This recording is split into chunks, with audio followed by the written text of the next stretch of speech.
Oh, all right, it's Q&A time where I'm going to be answering some of the questions that you guys asked me on my Instagram. If you're not already following me on Instagram, my username is @7thera. You can ask me a question there and I'll be answering it in my next video. Also, let me know what you think of this blue LED strip lighting I just put in my room a couple of days ago. I did a live stream video on my Instagram where I showed you guys me setting it up or trying to set it up because it was my first time putting strip lighting in my room and I really didn't know what I was doing. Anyway, enough of that talking. Let's start answering some questions. Okay, first question here is from Peter Soul 9802. How can I get a sharp photo of the stars with a 24mm f2.8 lens? Greetings from Germany. G'day Peter, how are you? I actually want to go to Germany. It looks awesome for photos. So the way that you're going to get a crisp photo of the stars with a 24mm lens is just by putting the aperture up. So you want to have it up maybe around f5 just so that you're not getting that shallow depth of field because you want to be able to move your focus ring so that you have enough movement to focus on the stars. Essentially, you just want to keep it around 5.6 and you'll be fine. Next one here is from GSP Line. How are you, GSP? If you were to use one lens for the rest of your life, if you were to use one lens for the rest of your life, which one would it be? All right, this is just like such a hard question because it really depends on the type of photography that you're doing. And for me, currently, I've always loved street photography. So I'd have to say 70 to 200. It's right here, it's staring at me.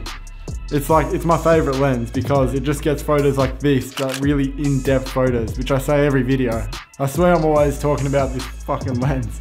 Do you have any other interests other than photography? For the content, bro. Yeah, I do have some other interests in photography. I like to exercise because that helps me with photography. Mike just uploaded a video, I'll link it up here, telling you some ways that he gets inspired. But a good way to keep creative is honestly doing exercise because it just releases all these endorphins in your brain and it just clears your mind and it means that you can just go out and start creating. Could you critique my grid? I'm going through a change in style, by the way. I'm loving these light paintings. Yeah, they're sick, man. The only thing I'd say, and I say this to everyone, just keep creating because that's the only way you're gonna get better. Alright, next question. Why did you drop out of your photography course at uni? Well, the reason I dropped out of my photography course, well, for those of you who didn't know, I did photography at uni for 2 weeks and I just didn't really like it. It's not that the course was bad, it just wasn't for me personally. It was more for people who were just beginning photography and I already had experience previously in photography. So that's the reason I dropped out. Huge fan. Thanks, bro. Please upload more vids, teach us how to take and edit photos. Mate, I'll be doing it, don't you worry. Can I get your free preset? Ha ha ha ha ha. Look, I would give you my preset, but I don't have one as of yet. I have a general one, but I haven't really worked on that. All right, this is a good question. If you didn't do photography or YouTube, what would you be doing? I really don't know. I can't think. I think it'd have to be something creative because I'm generally a creative person. But if I didn't, I pick up my camera every single day. So I don't know what I'd do if I didn't have this camera to speak to you guys, my audience, or to take photos. Definitely be something creative though. Hola. Hola. Do you think you could beat Hayden at YouTube subs? Yeah, wait, what's he on? I can't remember how many subs Hayden's on. I'll just double check.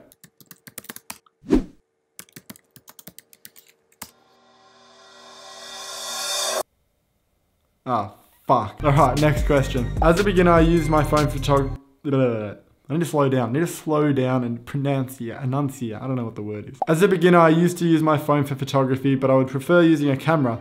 So can you recommend a cam that would be perfect for us beginners? And I really love your photos and vids. They really inspire me to get up and go out and take photos. Thanks a lot. I'm glad they inspire you to get out and take photos. That's my goal here. For a beginner photographer, a beginner camera that I would suggest, honestly, if all you can afford is your phone, use it. I took these photos in Tokyo on my phone and you really can't tell. Phones are that good these days. You can still learn the basics of photography like composition, how to use lighting, and just general photography tips and rules using your phone. Where do you find these locations? So I assume you mean the locations on my Instagram feed. Traveling, man. Traveling is the key to taking good photos. You can still take good photos anywhere. It's just a matter of perspective. It could literally just be as simple as lowering your camera angle just to make an average spot look really cool. Can you do more videos with North Borders and Hayden Peterson? No, I hate those guys. What the hell? No, yeah, of course. I'll still be doing videos with Hayden and Mike now that I'm back here in Australia. There'll be more videos coming, trust me. How long have you been taking photos? So I was sort of 15 when I started. I'm 19 now. So 4 years. When you first were starting out as a photographer, how did you promote your Instagram? So I didn't really promote my Instagram. I was just doing it for fun, and then people started to like my photos, and I would just be really consistent. I'd post every single day. All right, that brings us to the end of today's video, today's Q&A. It was really fun answering your questions. I love it when you guys send me questions. If you enjoyed today's video, let me know down in the comments. I'd love to hear your thoughts. But yeah, that's it for today. I hope you're having a good week. I'm having a great week. As always, stay inspired, keep creating, and I'll see you in the next one.